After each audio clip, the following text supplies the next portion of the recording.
Всем assalomu alaykum. Bugun bizda boshqacha retsept, ya'ni bilinchiklardan tort qilamiz. Menimcha hamma bilinchikni qilishni bilsa kerak. Shuning uchun men faqatgina ichiga solinadigan kremini retseptini qo'yib ketaman. O'zi aslida kremimiz qaymoq bilan qilinishi kerak edi, lekin men qaymoq topa olmadim-da, shunday slivichniy masala bilan qilib ketdim. Men sizlarga qaymoq bilan qilishinglarni tavsiya qilaman, chunki krem yaxshiroq chiqarkan, yumshoqroq bo'ladi.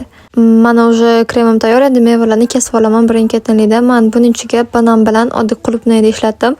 Qulupnayni topish qiyin bo'ldi lekin. Shu ko'rinishda keyin har bittasini to'g'rab chiqdim. Menda bunaqa narsa yo'q edi, shuning uchun oddiy qilib ketdim. Bu narsa menimcha qaysidir konteynerda qoppog'i, buni atrofiga shunaqa 5 ta yayselar bo'lar ekan, 6 ta qilib silishgan bo'lib ketdi.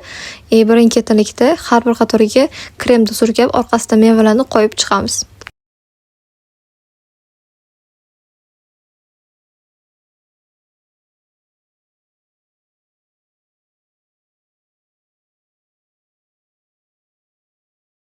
Bizda tortimiz почти tayyor. Endi buni xolodilnikka где-то 15-20 minutga qo'yib qo'yishimiz kerak.